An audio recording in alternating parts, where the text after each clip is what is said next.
Okay, so I just finished watching all 3 episodes of Ironheart, so I have some thoughts. And before I get straight into this video, I just want to get some things out of the way so I don't waste some of you guys' time who just want a quick and easy answer. Do I think you should watch Ironheart? I think so. I think there's something there to take from it. I do have issues, which I will go into in depth when I talk more about the first 3 episodes, but just to get a quick and easy answer, I do think there is some things there. How strong is it? I'm not entirely sure, but I do think there's some things to enjoy from there. I do think there is a plot. I do think the structure of the story overall is there. I do think that there's enough in the plot, enough action and whatever for these first 3 episodes to keep you intrigued. Will it win you over? Will it sell you on the character? I think that'll just be up to you and what you want to like accept and like. But I think overall the series as a whole so far, just based off of 3 episodes, there is something there. I don't think it's a complete throwaway. I do have problems. I have things that I liked and things I didn't like, and again, I will get more into that as we discuss more in the video. But just to get that answer out the way so I'm not wasting your time, I do think just going off of the plot, nothing else, the plot and the actual structure of the story, I do think that there is something there worth giving your attention to if you're even remotely interested in Ironheart. That's my quick and easy answer on this. So if you don't want to hear more of the thoughts on what I have to say, you can feel free to leave the video. I think I give these episodes, at least for right now, a 7 out of 10 for now. That's kind of how I'm feeling about it. Maybe a 6.5, 7. And again, I'll explain more why I'm feeling this way, but just to get that out of the way, if you want to leave right now, feel free to just exit the video and leave right now. Subscribe, follow for more. I will be covering the show more throughout the rest of the series. Okay, so now that I got the quick part out of the way for those who didn't want to hear the whole thing, let me just get right into the things I did like and the things I didn't like. So first of all, I think as far as comic book accuracy, they did capture a lot of how her story is introduced in the comic books, with like her setting up her stuff and like her backstory and exploring more of that. I do think they do address a lot of that all, from the beginning, and I think that was a pretty good way of introducing the character to people. I still feel like you do need to watch Wakanda Forever to kind of just get a baseline for her character. Some strengths that I also did really like. I actually do like Anthony Ramos as the Hood. I actually don't mind him. I think for a character that not many people know about, they did a good job at giving him a little bit more mystery into the character in general. Like, what is this Hood? What can this guy do? I actually do think that he's doing a pretty solid job right now, just adding some of the mystery and some charm to the character that you might not really, think about doing, especially if you don't read the comic books and you're not interested in getting into that he's doing a pretty good job with that.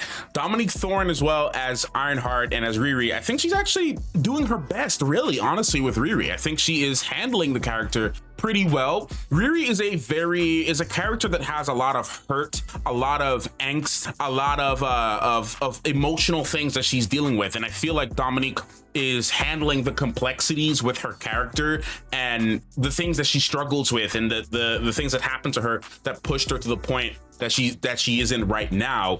I do believe that she's handling that aspect of her character really well. She's translating a lot of the pain and the hurt, and I will say, just over the course of the first 3 episodes, I felt as though I can feel her pain. Like, what she was struggling with, I could feel it. I could feel all the hurt that she was going through. And I don't know, the way she's acting, and you can feel the tension that's within her. You can feel the pain. You can feel the anxiety, just trying to, not only, there's a very specific reason that she's constantly trying to, be this Ironheart, right? Be this person.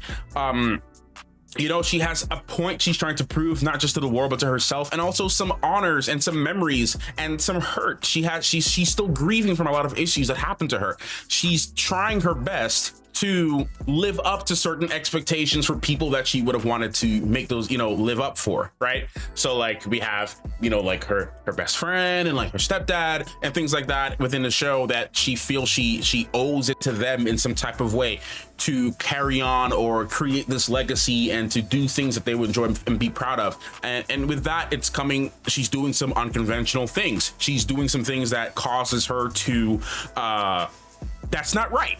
but she feels, I gotta do a little bit of wrong to do a little bit of good, and she's not getting the opportunities that she's needing to do what she needs to do, having issues in college, things like that. So I feel like overall, Dominique Thorne is handling the portrayal of Riri Williams really well. Also, another thing that I really loved about the show is that if you watch The Bear, I didn't watch too much of The Bear, but like representing Chicago culture, I feel like they really leaned into that a lot. They were showcasing a lot of the art, the fashion, the culture of Chicago. Now, I have not been to Chicago. I haven't grown up there or anything like that, so I can't really speak to the accuracy of it. But just looking at other shows that represent Chicago in some way, like The Chi, stuff like that, that are more focused on Chicago, I feel like they are doing a pretty good job with intertwining like Chicago type culture with in this MCU sphere, in this Marvel universe, and I feel like they're doing a pretty good job with that. I mean, I think Riri, she loves her home, her community. They're showcasing a lot of things like that. She's going to like a Saba concert and things like that, and Saba is from Chicago. He's an artist that I listen to a lot over the years, so I found those aspects of it pretty interesting. And another comparison I can think of is maybe like it's kind of like Miss Marvel, but lacking some of the charm. Right? Like, I grew up in like New Jersey, New York, tri-state area. So seeing Miss Marvel and seeing like Jersey City and stuff like that, seeing those locations and whatnot, it felt home to me. And I think they did a good job of representing like Jersey City and things like that. So I really like Miss Marvel for those reasons, like they showcasing certain communities and whatnot. So I feel like they're trying to do this here with Riri and Chicago as well. Yeah, overall, I feel like the show has some solid foundations. Now, this gets me to some of the issues that I had. Now, one negative, and this negative that I'm thinking about has nothing to really do with the show itself, but I think decisions that were made in the show, it's going to cause a certain demographic of people to use it as ammunition to continue to berate and hate the show. Now, for example, there's a pretty diverse cast, and people are gonna use words like DEI and all that kind of stuff like that. And the minute that I saw certain characters show up in the show, personally, I don't have a problem with it. I love seeing diversity in almost everything. But the minute I saw it, I was like, oh my God, I know people are gonna take that stuff and they're gonna use it as ammunition to say the show is a DEI fest and it's cringe and it's woke and it's all kind of words. I can see it right now. I can see Twitter just going crazy. I haven't seen the public's reaction, but I can feel it already. The minute I saw it in the show, I'm like, oh my God, okay, so this little inclusion of a certain demographic of people, it's gonna cause another set of people to be very mad and just use it as ammunition to hate the show. And I don't think the overall structure of the show deserves that kind of hate. I feel like the story, there is something there. The writing, look, I'm not gonna lie, there were certain parts of the show where like the first couple episodes, or like episode 1 and 2, they were very kind of sluggish moments, and I felt like pacing wise it was kind of weird. They had some cringe moments, some lines were kind of cringe, certain things were kind of cringe. They had a lot of cringe moments, but I looked past a lot of that because I wanted to see if there was anything I could work with as a viewer, as a fan. And I try to put myself in the shoes of someone who doesn't know anything about Riri Williams, and I asked myself the question, if I didn't know who she was in the comic books, would I still like this show? Would there be something for me to watch? And I do think that there is a little bit of a story. Like a little bit of something there, foundation. By the time we got to episode 3, I was like, okay, I want to see where this goes. I want to see where they take this. I want to see how the Hood evolves as a villain. I want to see how Riri handles this new challenge that's put on her plate right now. She just got hit with she had to make some decisions at the end of episode 3 that pretty much will affect everything for the rest of the show and her life. And I want to see how she resolves those problems. I want to see how she handles those issues. So I think overall, as a structure, foundation, building blocks, I think that there is something there. Is there cringe? Yes. Is there moments where I'm like, they might have forced something to do something? Yes. There's a lot of moments where I'm just like, we probably shouldn't have did that or said that or whatever.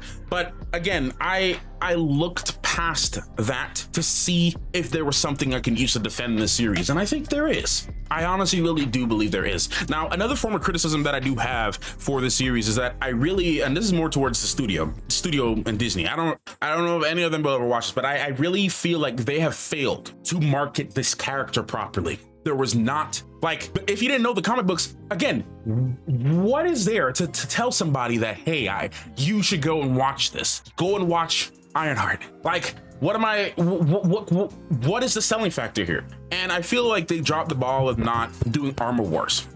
I feel like not introducing her, like doing the Armor Wars movie, I feel like that was a mistake. And if you weren't already a little interested in her, you probably wouldn't even have any motivation to watch series. And I don't blame you. They didn't do a good job promoting the series at all. The press was whack. The promotional material was whack. The trailers were whack. Like, they failed at promoting this character. And it sucks because, again, I think there is a structure in this series. I do believe that the writing is somewhat solid enough for there to be a nice cohesive story towards the end. I don't think it's off the rails yet. They haven't done anything that had me like, oh man, this show has no potential.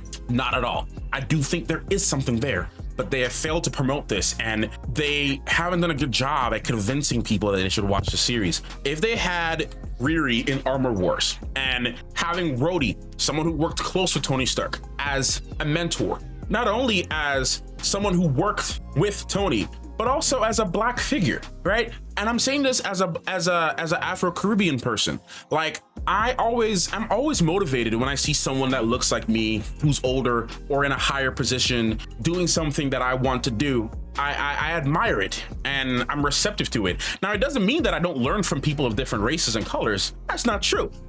For anything that I love and anything that I do, I don't care what color you are, I don't care whatever. If you have something to teach me and I admire you as a person, oh yeah, absolutely, I would look up to you. But it hits home when somebody that looks like you in an environment where there's not a lot of people that look like you doing the same thing. It always hits home when there's somebody that looks like you who's doing the same thing as you, that it motivates you to be like, hey, maybe in a world where I thought that I couldn't have achieved something because of the color of my skin or my background or my financial status, maybe, you know, seeing this person get to that point might motivate me to do this. And again, this goes beyond race as well. Like, again, I just mentioned financial status. Like, let's say you grew up in a really, really bad financial situation, horrible. And maybe there was somebody, I don't know, it doesn't matter what they look like, that literally grew up maybe in the same community you did, right? It could be a white Italian American for all I care, by the name of Tony or something, right? Grew up in Hoboken or grew up in Staten Island and had the worst life possible. And maybe he or she made it to a position that you want to make it to. And you find out that this Tony grew up in your community and found out that they grew up in the same slums you did and had the same financial kind of status as you did, and the same family background and the same struggles. Are you not going to look up to that person? Are you not going to feel connected to them and want to aspire to be like them? All right. So I think if you take that example, it applies for African Americans, it applies to Afro-Caribbeans, it applies to Asian Americans, it applies to Indian Americans. It doesn't matter. Like or Hispanic Americans, it doesn't matter. It applies to anybody, race, demographic, economic standing, whatever. If you see somebody like you in a position of power or elevation or whatever, it makes you more encouraged, inspired to do that, right? So all of that to just say that I feel like that could have been a good relationship for Riri and Rhodey in a very similar way. Hey, I'm a black person too. I got an armored suit as well. I worked with Tony Stark. I know what it's like to be the only person out here that look like me doing all this, working in the government, fighting overseas, doing this, being a soldier, working with the Avengers, all of that. That is valuable lessons that he could also teach, to Riri. Now, is there room for them to maybe do this later on? Like maybe towards the end of the series, maybe there's a cameo from Rhodey coming in and whatever. And there was the whole thing with him getting trapped in they did this whole thing with Secret Invasion where he was trapped in this hypersleep thing since Civil War or some nonsense like that. So you know, there's probably that they were dealing with as well. But either way, they could have found some way. So I do feel like they dropped the ball in not having her and Rhodey be together earlier on, and that could have been another segue to help introduce the character. I just feel they failed the character in general, man. I really feel like they failed Ironheart in general, man. So without rambling too much, like I said, I do have some concerns. I hope the writing stays consistent, at least for the rest of the series. But right now, like I said, I'm sitting at a 7.5, or sorry, like a 7 out of 10, really. 6.5, 7 out of 10. That's kind of where I'm at right now. I enjoyed enough of it to want to see where it goes. Again, I'm concerned that some of the inclusion stuff that they've included in the series might turn some people off who just want to call something woke or whatever, but I feel like those kind of people didn't even want to watch the show anyway, right? So, but for those of you who are genuinely interested in the series, I think there's something there, and I want to see what happens in the next episode. So we're gonna wrap this video here, but thank you guys so much for watching my thoughts, my overall thoughts on Ironheart, and I'll see you guys in the next episode, episode 4, and that's it for this video. Cloudmaster out.